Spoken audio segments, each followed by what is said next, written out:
بۆچی ئێران دۆڕاوی سەرەکیە لە شۆڕشی نێوان شیعەکانی عێراقدا. لە راپۆرتێکی گۆڤاری فۆرن ئەفێرسی ئەمریکیدا هاتووە عێراق لە دوای ساڵی 2003 لە پرۆسەی ئازادکردنیەوە پێنجەمین هەڵبژاردنی خۆی لە ساڵی 2021دا لەسەر دەستی ئەمریکا ئەنجامدا، بەڵام هێشتا لە ڕێگایەکی داخراودایە. ڕۆتی سەدریش کە زۆرترین کورسی پەرلەمانی بەدەستهێنا نەیتوانی نەخۆی و نەلایەنەکانی دیکە لەگەڵ هاوپەیمانەکانیان سەرکەوتوو بن لە پێکهێنانی حکومەتدا. ململانەکە نەک تەنها لە نێوان لایەنە ڕکابەرەکاندا دەردەکەوێت، بەڵکو لە لایەنە شیعەکانیشدا دەردەکەوێت کە گەورەترین پێکاتی عێراقن، کە لە نێوان خۆیاندا لەسەر پەیوەندی لەگەڵ ئێران بە چەند بەرەیەکدا دابەش بوون. موقتەدا سەدر سەرۆکی ڕەوتی سەدر سوورە لەسەر ئەوەی بەغداد خۆی لە هەر دەستێوەردانێکی دەرەکی لە کاروباری ناوخۆی عێراق دوور بخاتەوە، لە نێویشیاندا ئێران. ئەمە لە کاتێکدایە لایەنە ڕکابەرەکانی دیکەش هاوپەیمانێتی خۆیان لەگەڵ وڵاتانی دراوسێدا دەپارێزن. قەیرانی عێراق و پێکنەهێنانی حکومەتی نوێی عێراق لەگەڵبوونی بەرەی دژ بە ڕەوتی سەدریش هەژمونی ئێرانی لە وڵاتەدا کەم کردوتەوە.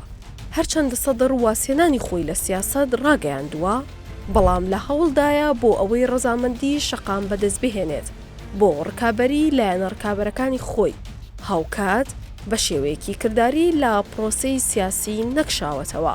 وازێنانی کازم حایری بەهۆی دۆخی تەندروستیەوە و داواکردنی لە شوێنکەوتوانی کە پاشخۆی وەک مەرجع دوای عەلی خامنەی بکەون، ئەمە موقتەدا سەدری تووڕە کردو وای لێکرد واز لە کاری سیاسی بهێنێت. لا بالسياسة أنا ما أتدخل، وأنا قلت أنه بارحة اعتزلت وهذا اعتزال نهائي، لأنه اعتزال شرعي مو بعد اعتزال سياسة واجتماعيات وأمور أخرى. لا، شرعا المرجع قال ماكو تدخل، بعد ماكو تدخل، خلص هاي هي في مال لا في مال لا.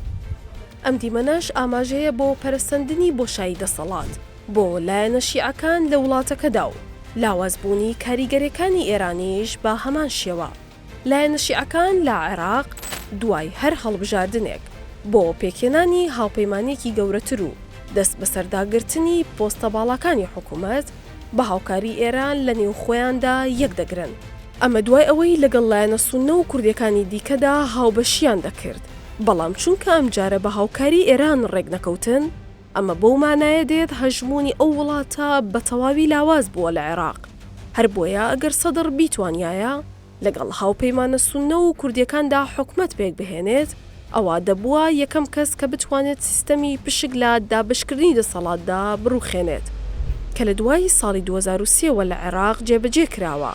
سیستەمی پشک بشکێنە لە دابشکردنی سوود و بەرژەوەندەکان لە ڕژێمی لوبناندا جێبەجێ کراوە کە داوای گەرنتیکردنی مافی کەمینە ئاینەکانی دەکرد، بەڵام بە دروستبوونی گەندەڵی بەربڵاو و ناسەقامگیری سیاسی و داڕمانی ئابووری کۆتایی هات.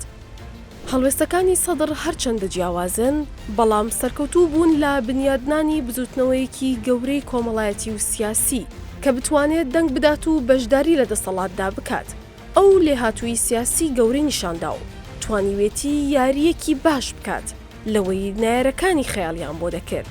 بۆ پێی ئەو سیستەمەی لە عێراق کاری پێدەکرێت، دەبێت سەرۆک وەزیران شیعە بێت، سەرۆکی پەرلەمان سوننە بێت، پێگەی سەرۆک کۆماریش لە پشکی کووردە. لایەنە تائیفەکانی عێراق دوای هەر هەڵبژاردنێکی پەرلەمان وەزارەتەکان لە نێو خۆیاندا دابەش دەکەن. ئەمەش دەبێتە هۆی درێژکردنەوەی پرۆسەی پێکهێنانی کابینەی حکومەت. هەر لایەنێکیش بە دوای بەدەستێنانی ئەو وەزارەتانەدا دەگەڕێت کە زۆرترین سوودی داراییان هەیە و گرێبەستی پڕ لە قازانج لە خۆ دەگرێت. زۆربەی ئەو پارت و لایەنە سیاسیانەی دوای ساڵی 2003 هاتنە سەر دەسەڵات سوودیان لە سیستەمی پشک وەرگرتووە. هەروەها ڕەتی دەکەنەوە واز لەم سیستەمە بهێنن، لەگەڵەوەی عێراق وڵاتێکی دەوڵەمەندە، بەڵام تووشی کێشەی نەبوونی کارەبا و خزمەتگوزاری و کێشەی پەروەردە و تەندروستی بووتەوە.